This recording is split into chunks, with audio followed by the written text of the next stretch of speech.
నా హృదయములో ప్రవహింపచేయుమయా జీవనదిని నా హృదయములో ప్రవహింపచేయుమయా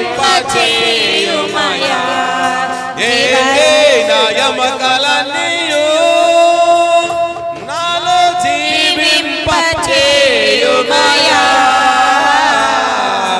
ఏ నా యమకలనియు తిరగ జీవింపచేయుమయా జీవనదిని నా హృదయములో ప్రవహింపచేయుమయా జీవనదిని నా హృదయములో ప్రవహింపచేయుమయా జీవనదిని నా హృదయములో ప్రవహింపచేయుమయా జీవనదిని నా హృదయములో ప్రవహింపచేయుమయా జీవనదిని నా హృదయములో ప్రవహింపచేయుమయా.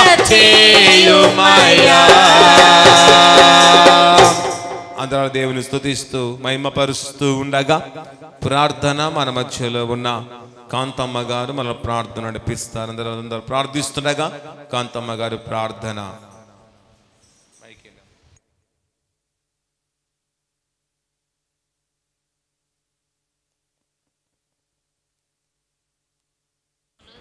స్తోత్రములు చెల్లిస్తున్నాము నా ప్రభా.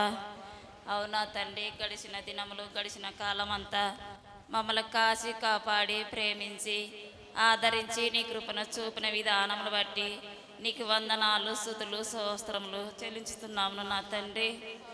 అవునా ప్రభా, యేసయ్య ఈ నెలంతా మమ్మల్ని కాసి కాపాడి నా ప్రభా నీకు వందనములు స్తుతులు స్తోత్రములు చెల్లిస్తున్నాము నా తండ్రి. ఎంతో బాధలతో వేదనతో నా తండ్రి మేము పడుతున్న శ్రమలను చూచుతున్న దేవా నీకు వందనాలయ్యా నా ప్రభా. యేసయ్య నువ్వు మాట మాత్రం చెలవిస్తే స్వస్థత ఇస్తానని చెలవిచ్చిన గొప్ప దేవుడును నా తండ్రి. దేవా కొంత సమయం ఉంటే నా తండ్రి ఆగస్టు నెల లేక మేము అడుగు పెడుతున్నాగా నా ప్రభా మమ్మల్ని దీవించండి, ఆశీర్వదించండి, బలపరచమని అడుగుతున్నాము నా తండ్రి. యేసయ్య ఇక్కడ వచ్చిన ప్రతి బిడ్డను నా తండ్రి పేరు పేరున దీవించండి, ఆశీర్వదించండి, బలపరచమని అడుగుతున్నాము నా తండ్రి. ఎన్ని తలిసినా ఏమడిగినా జరిగేది నీ సిద్ధమని చెలవిచ్చిన గొప్ప దేవుడును నా తండ్రి. ఇరిగిన మనసుతో కఠిన ఆత్మతో నీ ఎందు భయభక్తి కలిగి శ్వాసం కలిగి నీకు లోబడి జీవించడానికి సహాయం ఇచ్చేయమని అడుగుతున్నాము నా తండ్రి. యేసయ్య ప్రతి రోగుల కొరకు ప్రతి వ్యాధి కొరకు నా తండ్రి ప్రార్థిస్తున్నాము నా ప్రభా. అట్టి వారినంతా స్వస్థపరచమని అడుగుతున్నాము నా ప్రభా. యేసయ్య నీకే స్తుతులు నా తండ్రి. దేవా యేసయ్య నీ రేత్రంతా మమ్మల్ని కాసి కాపాడి నీ సన్నిధిలో నడిపించిన గొప్ప దేవా నీకు వందనములు స్తుతులు నా తండ్రి. దేవా మా ఆత్మ నీ చేతులకు ఒప్పగించుతున్నాం నా తండ్రి. దేవా మేము తగ్గించుకొని నీ నామం హెచ్చించుకో తండ్రి. యేసయ్య నీ దాసుడు నా తండ్రి నీ శిలువ సాటును మరుగుపరుచుకొని నా ప్రభా తండ్రి మాకు ఏ వాక్యం అందిస్తున్నారో నా తండ్రి మాకినగల మనసును గ్రహించే మనసును మాకు దయచేస్తామని కొద్ది ప్రార్థన ఆలకించమని యేసు పరిశుద్ధ నామములో ప్రార్థించి స్తుతించి అడిగి వేడుకుంటున్నాం పరమ తండ్రి. ఆమేన్. కాలగర్భంలో కలిశారు కానీ దేవుని యొక్క ఉన్నతమైన కృప ద్వారా, దేవుని యొక్క ఉన్నతమైన వాత్సల్యత ద్వారా, దేవుని యొక్క ఉన్నతమైన కనికరము ద్వారా, దేవుని యొక్క ఉన్నతమైన తన ప్రేమ ద్వారా దేవుడు అందరినీ కూడా బ్రతికించి తన యొక్క సజీవ లెక్కలు మనందరూ ఉంచినాడు గనక అందును బట్టి నిరంతరం ఎల్లవేళలా దేవునికి మనం ఎంతగానో కృతజ్ఞతాస్తుతులు చెల్లించే బద్దులముగా ఉండాలని ప్రభునామమున మీకు తెలియచేస్తూ ఉన్నాం. క్రీస్తునందు ప్రేమైన దేవుని బిడ్డలారా, ఈ సమయం ఏ సమయం అండి? ఈ సమయం ఏ సమయం? గట్టిగా చెప్పాలి. ఏ సమయం అండి ఈ సమయం? చెప్పాలి, ఏదో చెప్పండి. ఏ సమయం? సమయము నిద్రపోయే సమయం కదా. చెప్పండి ఏ సమయం ఇది? చెప్పండి అందరు గట్టిగా. నిద్రపోయే సమయం. ఈ సమయం అందరూ ఈ ప్రేయర్ లేకపోయింటే అందరూ నిద్రపోయేవారే. కనుక ఈ నిద్రపోయే సమయంలో దేవుని యొక్క సన్నిధిలో మనం ఉన్నాం గనక ఈ సమయం వాక్యాన్ని వినే సమయం. ఇప్పుడు ఈ సమయమమ్మా వాక్యమును వినే సమయం, దేవుని సన్నిధిలో ఉండే సమయం, దేవునితో గడిపే సమయం. కనుక ఈ సమయములో మనము నిద్రపోవడం మనకు క్షేమము కాదు. ఈ సమయములో మనం మేలుకుండడమే మనకు మేలు, అది మనకు ఆశీర్వాదం అని ఎరిగి ఈ సమయంలో ఎవరు కూడా నిద్రమత్తులుగా ఉండక, ఎవరు కూడా నిద్రలోనికి జారకుండా జాగ్రత్తగా దేవుని యొక్క వాక్యాన్ని వినాలని ప్రభునామమున తెలియచేస్తున్నాం. పక్కన నిద్రపోతుంటే మీరే చేయి తట్టి లేపండి. మీ పక్కన నిద్రపోతున్న ఏం చేస్తారు? మీరు చేయి తట్టి లేపండి. కనుక ఇది నిద్ర సమయం కాదు, వాక్యం వినే సమయం, ప్రభు మనతో మాట్లాడే సమయము గనుక నిద్రపోవటం మంచిది కాదని మీ పక్కన వారు ఎవరైనా సరే అలాగూ చేయి తట్టి లేపి వాక్యాన్ని మీరు వినిపించవలసిందిగా ప్రభునామమున మీకందరికీ మనవి చేస్తున్నాం. కనుక నెలకొకసారి ఇలాంటి కూడికను మనము ఏర్పాటు చేసుకోవడం అది మనకు మన సంఘానికి ఎంతో ఆశీర్వాదమని ప్రభునామమున మీకు తెలియచేస్తున్నాం. ఈ సమయంలో కొద్ది నిమిషాలు దేవుని యొక్క వాక్యాన్ని మనం విందాం. మన మధ్యలో స్థానిక పాస్టమ్మ గారు, రేపి ఉదయజ్యోతి గారు ఉన్నారు. వారు కొద్ది నిమిషాలు దేవుని యొక్క వాక్యం అందిస్తూ ఉండగా విని విశ్వసించి దేవుడిచ్చే గొప్ప దీవెనలు మేలులు పొందుకొనవలసిందిగా ప్రభునామమున మీకందరికీ మనవి చేస్తూ ఉన్నాం. ఈ సమయాన్ని మన మధ్యలో ఉన్న పాస్టమ్మ గారు అప్పగిస్తూ ఉన్నాం.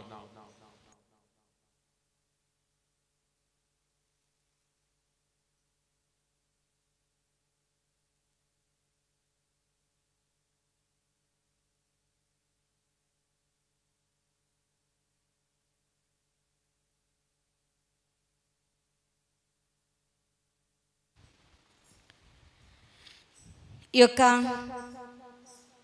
ఆల్ నైట్ ప్రేయర్ ఆరాధన కార్యక్రమంకు మరియు దేవునితో ఒక్క రాత్రి అనే ఆరాధన కార్యక్రమంకు ఏర్పాటు చేయబడినటువంటి లేఖన భాగాన్ని మనం చదువుకున్నాం. మన యొక్క అంశం వచ్చేసి ఎవరితో సహవాసము చేయాలి, ఎవరితో సహవాసము చేయకూడదు. నిజంగా ఈ సమయము చాలా శ్రేష్టమైనది, చాలా ప్రశస్తమైనది, చాలా ఉన్నతమైనది. అయితే మనమందరము కూడా ఎవరితో సహవాసము చేస్తూ ఉన్నామో కొద్ది నిమిషాలు మాత్రమే దేవుని యొక్క వాక్యాన్ని మనం ధ్యానించుకుందామండి. నిజంగా జ్ఞాపకము చేసుకున్నట్లయితే, అందుకోసమే చదువుబడిన లేఖనములలో మనము జ్ఞాపకం చేసుకున్నట్లయితే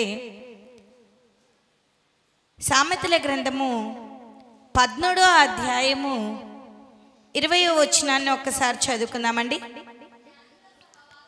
జ్ఞానుల సహవాసము చేయువాడు జ్ఞానము గలవాడగును, మూర్ఖుల సహవాసము చేయువాడు చెడిపోవును.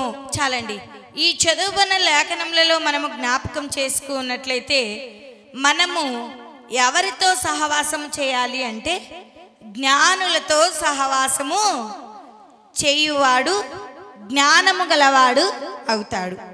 నిజంగా ఈ దినాన చాలామంది కూడా ఎవరితో సహవాసం చేస్తున్నారండి?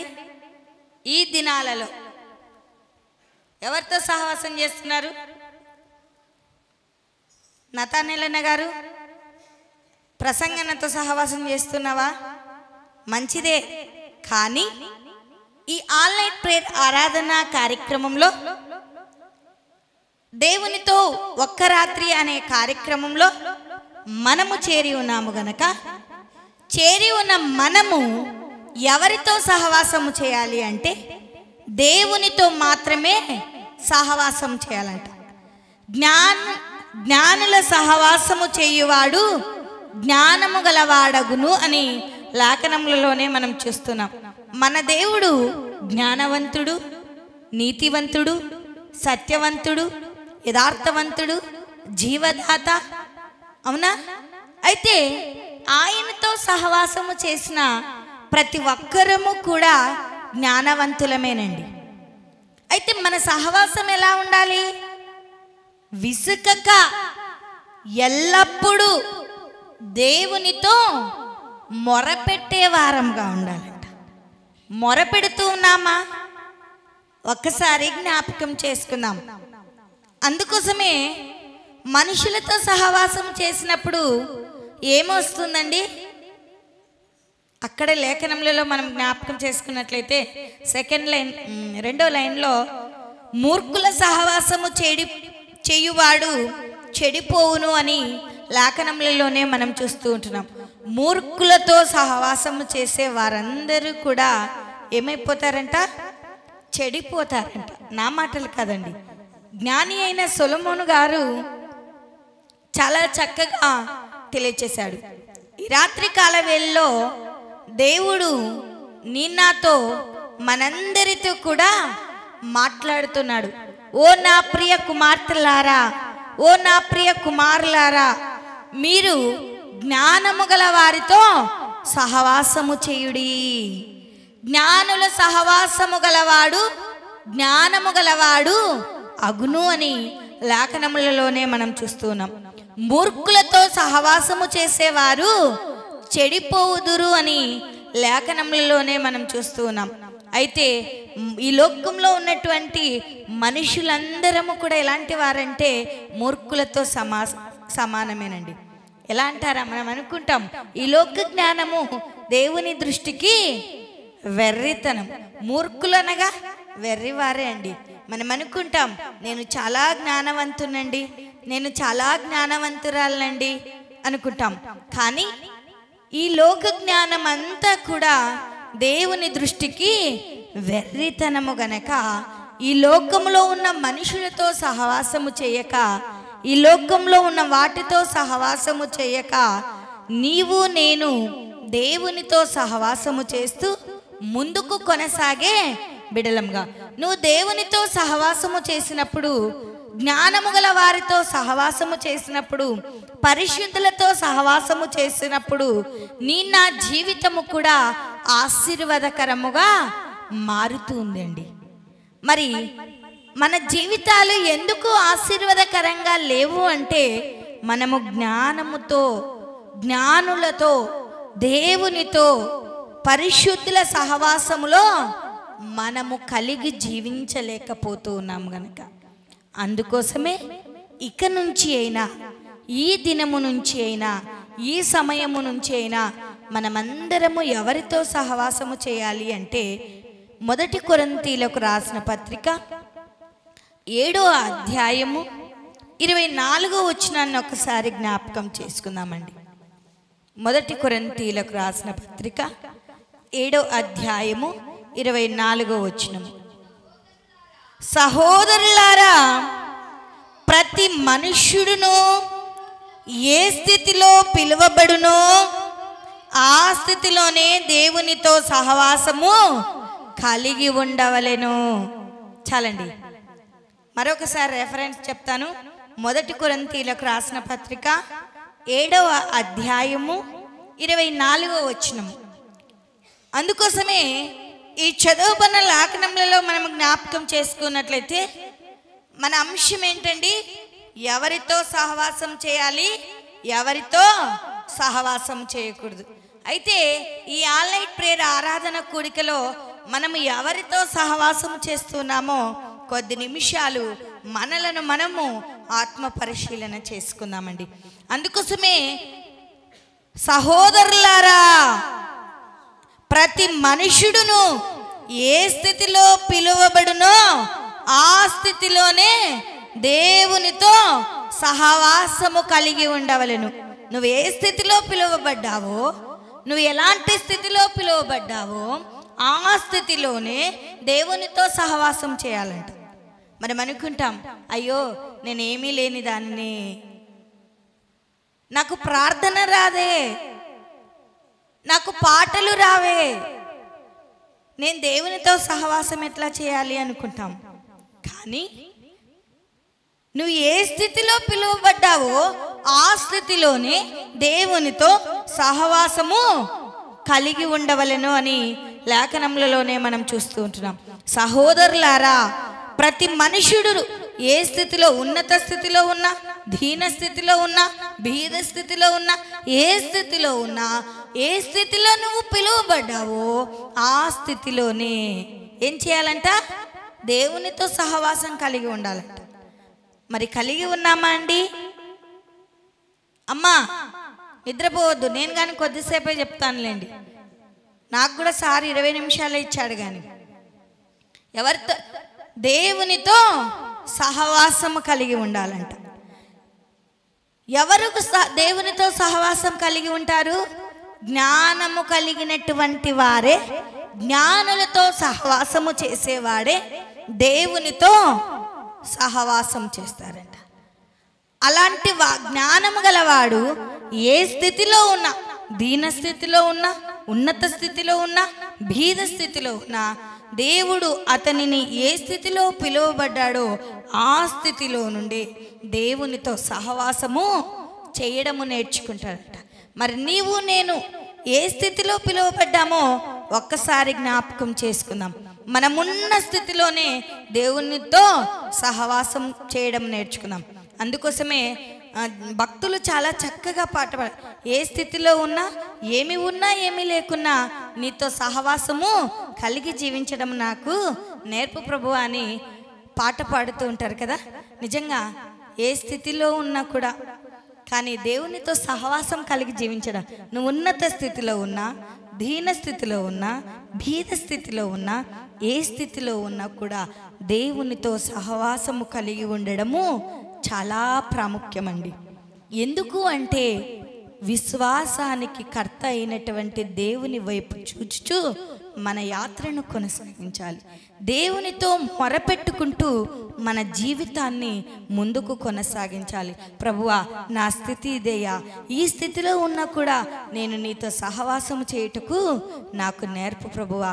నా స్థితి ఇదయ్యా, నేను ఏమీ లేని దాన్ని, అయితే నిన్ను కలిగి జీవించాను గనక నన్ను అన్నిటిలో సంతృప్తి గలదానిగా ఉంచు ప్రభువా అని దేవుణ్ణి అడిగేవారముగా ఉండాలంట. అప్పుడు దేవుడు మన ప్రతి అవసరతను కూడా తీరుస్తాడండి. మరి మొరపెడుతూ ఉన్నామా? ఎంతవరకు ప్రార్థించారండి ఆన్లైన్ ప్రేయర్లో? వచ్చారా దేవుని సన్నిధానికి? వచ్చారు, ఒక్కరే వచ్చారైతే. ఎవరైతే నోరిప్పారో వాళ్ళే వచ్చారు. అందరు నిద్రపోతున్నారా? నిద్రపోలేదా? వచ్చారు కదా. మనము పశువులం కాదండి ఇట్టా అట్ట ఊపడానికి. దేవుడు మనకు చక్కటి స్వరాన్ని ఇచ్చాడు కనుక నోరు విప్పడము నేర్చుకుందాం. ఓకేనా? సరే, జ్ఞాపకం చేసుకుందాం. ఎవరితో సహవాసం చేయాలంట? దేవునితో సహవాసం చేయాలి. ఎప్పుడు? ఉన్నత స్థితిలో ఉన్నప్పుడు కాదు. నువ్వు ఏ స్థితిలో పిలువబడ్డావో ఆ స్థితిలోనే దేవునితో సహవాసము కలిగి ఉండాలంట.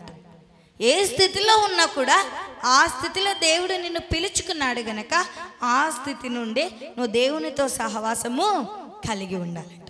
రెండవదిగా సామెతల గ్రంథము 24వ అధ్యాయము 1వ వచనం చాలా జాగ్రత్తగా గమనించండి. నేను మళ్ళీ అడుగుతాను, చదవండి. దుర్జనులను చూచి మస్తరపడకుము, వారి సహవాసమును కోరకుము. చాలండి. ఈ చదవబడిన లేఖనములలో మనము జ్ఞాపకం చేసుకున్నట్లయితే ఎవరి సహవాసం కోరకూడదంట? చాలా చక్కగా జ్ఞాని అయిన సొలొమోను గారు తెలియచేస్తూ ఉన్నారు. ఇక్కడ నేను 2 చెప్తున్నా. ఎవరితో సహవాసం చేయాలి, ఎవరితో సహవాసం చేయకూడదు. మొట్టమొదటిగా ఎవరితో సహవాసం చేయాలండి? దేవునితో సహవాసం చేయాలి. ఎప్పుడు? అన్ని కలిగి ఉన్నప్పుడు కాదు, సంతోషం ఉన్నప్పుడు కాదు, ఆనందం ఉన్నప్పుడు కాదు, దుఃఖం ఉన్నప్పుడు కాదు, బాధ ఉన్నప్పుడు కాదు, ఏ స్థితిలో ఉన్నా కూడా ఆ స్థితిలో నిన్ను ఆరాధించుటకు నాకు నేర్పు. ఏ స్థితిలో ఉన్నా కూడా ఆ స్థితిలో నేను నీకు మొరపెట్టుటకు నాకు నేర్పు అనగా దేవునితో సహవాసము కలిగి ఉండాలి. రెండోది, ఎవరితో సహవాసం చేయకూడదంట? దుర్జనులతో చూసి మస్తరపడకము, వారి సహవాసమును కోరకము. దుర్జనులతో సహవాసము చేయకూడదంట. ఆ మాటలు కాదండి. చెడ్డవారితో సహవాసము చేయకూడదు, దుర్జనులతో సహవాసము చేయకూడదు, వారి సహవాసాన్ని అస్సలు కోరకూడదండి. నిజంగా ఇది నాన్న ఒక్కసారి మనలను మనము ఆత్మ పరిశీలన చేసుకుందాం. నిజంగా ఈ రాత్రికాల వేళలో నువ్వు ఏ స్థితిలో వచ్చావో, బలహీనత స్థితిలో వచ్చావా, లేదా నీ కుటుంబ సమస్యల్లో వచ్చావా, నీకు కలిగినటువంటి ఆర్థిక ఇబ్బందుల నుండి వచ్చావా, నీకు జ్ఞానము కొదవగా ఉండి వచ్చావా, ఏ స్థితిలో నువ్వు దేవునితో సహవాసము కలిగి ఉండడానికి వచ్చావో ఆ స్థితిలో దేవునికి మొరపెట్టడము నేర్చుకుందాం. ప్రభువా, నా కుటుంబంలో ఈ బలహీనత ఉంది, నా కుటుంబంలో ఈ ఆర్థిక ఇబ్బంది ఉంది, నాలో ఈ సమస్య ఉంది, నాకు జ్ఞానము కొదవగా ఉంది కనుక నాకు కావలసిన ప్రతి అవసరతను తీర్చు ప్రభువా. అయితే అప్పుడు ఇస్తాడండి, ఇట్ట ఊపినప్పుడు కాదండి. ఓకేనా? నువ్వు మొరపెట్టాలి. అవునా? నీ స్వరమును పరమున వినబడులాగునా మొరపెట్టాలి. కానీ మనం ఏం చేస్తున్నాం? నోరుండి మూగవారి వలె ఉన్నాం, చెవు నుండి చెవిటి పాముల వలె ఉన్నామండి. నిజంగా ఒక్కసారి జ్ఞాపకం చేసుకుందాం.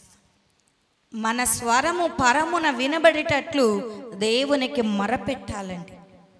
అనుకుంటాం, అయ్యో నాకు ఈ స్థితి, ఈ బాధ, ఈ కష్టము, ఈ దుఃఖము, ఈ బలహీనత, ఈ సమస్య నన్ను వెంటాడుతూనే ఉంది, దీనికి పరిష్కారం దొరకడం లేదు. ఎందుకు? నువ్వు దేవునితో మొరపెట్టడం లేదు.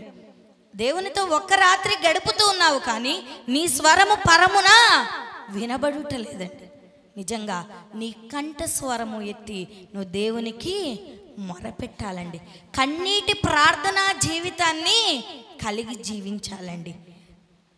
ఊకే దేవుని సన్నిధానంలో ఉంటే కాదండి, నువ్వు దేవునితో సహవాసం చేయాలి. అనగా ఆయన వాక్యమును నీ హృదయంలో ఉంచుకోవాలి. ఇప్పుడు ఈమెతో నువ్వు సహవాసం చేస్తున్నావు, ఈమె మాట్లాడిన మాటలన్నీ నీ హృదయంలో భద్రపరుచుకుంటావా లేదా? అనగా ఆమెతో నువ్వు సహవాసం, నువ్వు దేవునితో సహవాసం చేయాలంటే, దేవుడు నీతో సహవాసం చేయాలంటే దేవుని వాక్యము నీలో ఉండాలి. నువ్వు ఆ వాక్యము ఎత్తిపడుతూ ప్రార్థించాలి. అప్పుడే మన ప్రతి అవసరతను కూడా ప్రభుల వారు తీరుస్తాడు అనేది జ్ఞాపకం చేసుకోవాలి. అందుకోసమే రెండోదిగా ఎవరితో సహవాసము చేయాలి అంటే ఒకసారి జ్ఞాపకం చేసుకుందాం. 1 కొరింథీయులకు రాసిన పత్రిక 1వ అధ్యాయము 9వ వచనాన్ని జ్ఞాపకం చేసుకుందాం. 1 కొరింథీయులకు రాసిన పత్రిక 1వ అధ్యాయము 9వ వచనం.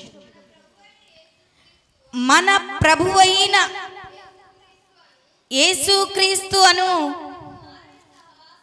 తన కుమారుని సహవాసమునకు నన్ను పిలిచిన దేవుడు నమ్మదగినవాడు. చాలండి. మన ప్రభువైన యేసుక్రీస్తు అను తన కుమారుని సహవాసమునకు మిమ్మును పిలిచిన దేవుడు నమ్మదగినవాడు. చాలండి. ఎవరితో సహవాసం చేయాలంట? కుమారుడైనటువంటి క్రీస్తుతో సహవాసము చేసే వారముగా ఉండాలి. మొట్టమొదటిగా తండ్రి అయిన దేవునితో సహవాసం చేయాలి. మొట్టమొదటిగా జ్ఞాపకం చేస్తాం. ఇక్కడ చాలా జాగ్రత్తగా గమనించాలండి. 1 కొరింథీయులకు రాసిన పత్రిక 7వ అధ్యాయం 24వ వచనం. మొట్టమొదటిగా తండ్రి అయిన దేవునితో సహవాసం చేయాలి. రెండవదిగా కుమారుడైన క్రీస్తుతో సహవాసం చేసేవారిగా ఉండాలి. అందుకోసమే మన ప్రభువైన యేసుక్రీస్తు అను తన కుమారుని సహవాసమునకు మిమ్మును పిలిచిన దేవుడు నమ్మదగిన వాడండి. కనుక కుమారుడైన క్రీస్తుతో సహవాసము చేసేవారిగా ఉండాలి. నమ్మదగిన దేవునితో సహవాసము చేసేవారిగా ఉండాలి అని ప్రభు నామంన తెలియచేస్తూ ఉంటున్నాను. అందుకోసమే అక్కడే మనం జ్ఞాపకం చేసుకున్నట్లయితే 1 కొరింథీయులకు రాసిన పత్రిక 12వ అధ్యాయము 27వ వచనాన్ని ఒకసారి జ్ఞాపకం చేసుకుందాం. అటువలే మీరు క్రీస్తు యొక్క శరీరమై ఉండి వేరువేరుగా అవయవములై ఉన్నారు. మరియు దేవుడు సంఘములో మొదట కొందరిని అపోస్తులుగాను, పిమ్మట కొందరిని ప్రవక్తలుగాను, పిమ్మట కొందరిని బోధకులుగాను, అటు పిమ్మట కొందరిని అద్భుతములు చేయువారిగాను, తర్వాత కొందరిని స్వస్థపరచు వరములు గలవారిగాను, కొందరిని ఉపకారములు చేయువారిగాను, కొందరిని ప్రభుత్వములు చేయువారుగాను, కొందరిని నానా భాషలు మాట్లాడువారిగాను నియమించెను. చాలండి, మనకి ఇదంతా అవసరం లేదు. కానీ 27వ వచనం, అటువలే మీరు క్రీస్తు యొక్క శరీరమై ఉండి వేరు